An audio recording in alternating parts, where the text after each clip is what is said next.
Fala pessoal, tudo bem? Hoje no Fatos Curiosos vamos falar do imperador romano que talvez tenha sido uma das primeiras vítimas de uma campanha de fake news. Calígula é tido como um dos mais loucos, devassos e cruéis dentre os imperadores romanos, mas já existem correntes históricas dizendo que não era bem assim. Antes da gente começar, você já sabe, já dá aquele like no vídeo, assina o canal e aciona o sininho. Assim você ajuda a gente a crescer e a produzir ainda mais conteúdo divertido e instrutivo para vocês. Então, sem mais delongas, vamos nessa!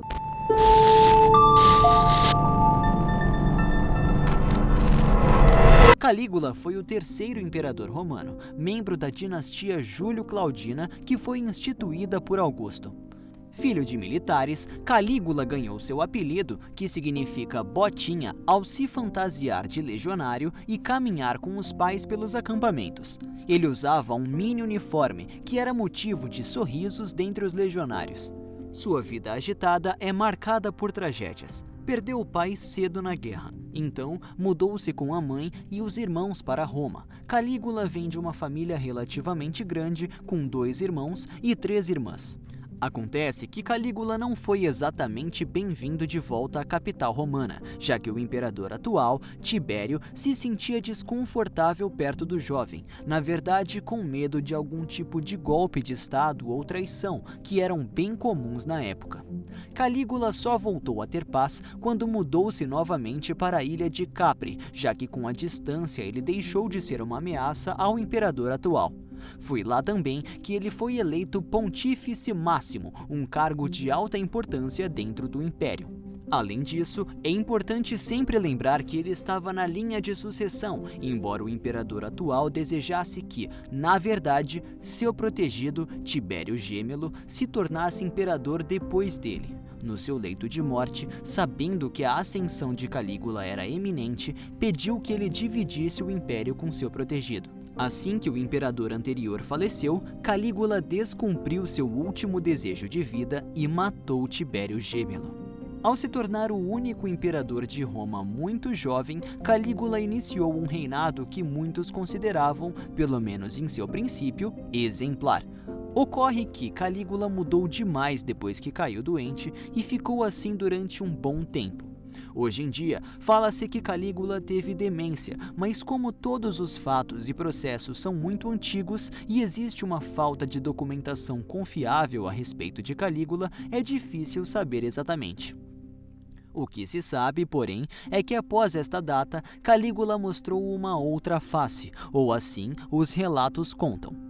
De acordo com o que se tem escrito, Calígula havia se transformado em um monstro pervertido, que constantemente se envolvia em práticas sexuais tidas como inadequadas, como incesto, necrofilia, entre tantas outras. Além disso, era tido como uma pessoa extremamente cruel, sendo que mandava decapitar qualquer pessoa que ele desafiasse ou ainda que lhe desagradasse.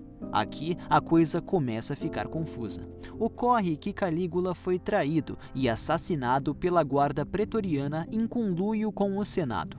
A narrativa histórica tida como mais aceitável até então era a de que esse assassinato foi tramado porque Calígula estava indo longe demais, tornando-se um rei cruel e incompetente, deixando o império em dívida devido a uma série de obras de infraestrutura que foram feitas sem nenhum tipo de responsabilidade na gestão do dinheiro imperial. A situação ficou tão difícil para o império que chegou-se ao absurdo de pedir dinheiro à população, além dos impostos pagos, para saldar as dívidas. Com todos esses problemas, não é de se admirar que houvesse uma conspiração política para destruir Calígula. O que acontece, porém, é que as motivações podem ter sido menos patrióticas do que se acreditava originalmente. É importante sempre lembrar que, na época do Império Romano, assassinatos e outros crimes dentre as famílias imperiais não era uma coisa tão rara. Ou seja, muitas das turbulências associadas a Calígula e tidas como brutais e absurdas eram, na verdade, apenas o modus operandi da época, sendo que outros imperadores da sua linhagem, inclusive o seu próprio antecessor Tibérios, chegou a matar a mãe e um irmão de Calígula por desconfiança de uma trama contra si. Quando você analisa e absorve a história de Calígula mais de perto, você percebe que, na realidade, o grande crime de Calígula foi ter tentado minar a força do Senado romano. Esse aspecto do assunto é tão verdade que haviam dentre os senadores envolvidos na morte de Calígula republicanos que queriam que Roma voltasse a ser uma república, onde o Senado seria o poder central e não mais um império. Fora isso, não tinha nem um pouco de respeito da parte de Calígula pelo Senado, já que, em uma piada que muitos consideravam simplesmente loucura, ele chegou a nomear o seu cavalo como um cônsul, deixando claro que nenhuma outra autoridade, além da imperial, deveria ser respeitada, pois se um cavalo pode ser cônsul, de que servia o Senado?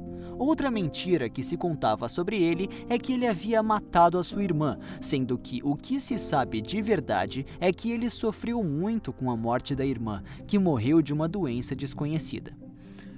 Além disso, muitas das crueldades e assassinatos que foram atribuídos a Calígula têm muito mais relação com a forma de governo e da sucessão em Roma do que qualquer outra coisa. Como claramente conseguimos perceber, traição e assassinato eram partes comuns do processo político em Roma. Vamos lembrar que Tibério matou a mãe e um irmão de Calígula. Então, Calígula fazia o que qualquer pessoa inteligente faria em seu lugar: aproveitava que estava no poder e matava toda e qualquer pessoa que ele suspeitasse que estava tentando matá-lo.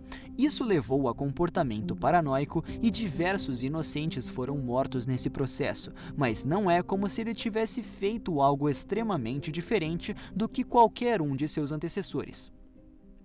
Os pontos centrais da razão de Calígula ter reinado tão pouco tempo, apenas 4 anos, do ano 37 ao ano 41 d.C., foram sua incapacidade de gerenciamento do orçamento imperial, sua doença e seu desrespeito pelo Senado imperial, que acabou gerando uma conspiração que envolveu inclusive sua guarda pessoal. Esse tipo de questão vem sendo amplamente discutida e recontada sempre que possível para que seja feita uma certa justiça histórica com determinadas figuras. Outro bom exemplo disso, dentro do próprio Império Romano, é Nero, sobrinho de Calígula por parte de mãe, já que uma de suas irmãs, Agripina, casou-se com seu tio assim que ele assumiu o império logo depois da morte de Calígula. E depois, o louco e cruel era ele. O que se comentava é que Nero havia posto fogo em Roma para culpar os cristãos e que, inclusive, tocava harpa em sua sacada enquanto a cidade queimava. A realidade é que nem estava em Roma quando ela pegou fogo e, assim que foi possível, ele começou a resolver a questão. Outra situação curiosa é envolvendo o imperador Constantino, que entrou para a história como o primeiro imperador cristão, mas de cristão, Constantino não tinha nada, já que ele havia matado talvez até tanto quanto Calígula. Como deu para perceber, Calígula acabou reinando pouco e morrendo cedo, porque talvez fosse direto demais e não político o suficiente para controlar o Senado e o mantendo em seu lugar. O que você achou desse conteúdo? Gostaria de conhecer mais sobre esse e outros fatos históricos incríveis que estão sendo revisados de forma adequada pelos historiadores? Se você continuar assistindo Fatos Curiosos, vai descobrir que muita coisa mudou na história desde que você foi para a escola e vai conhecer também fatos dos quais você nunca tinha ouvido falar. Então, não perca essa chance e fique ligado!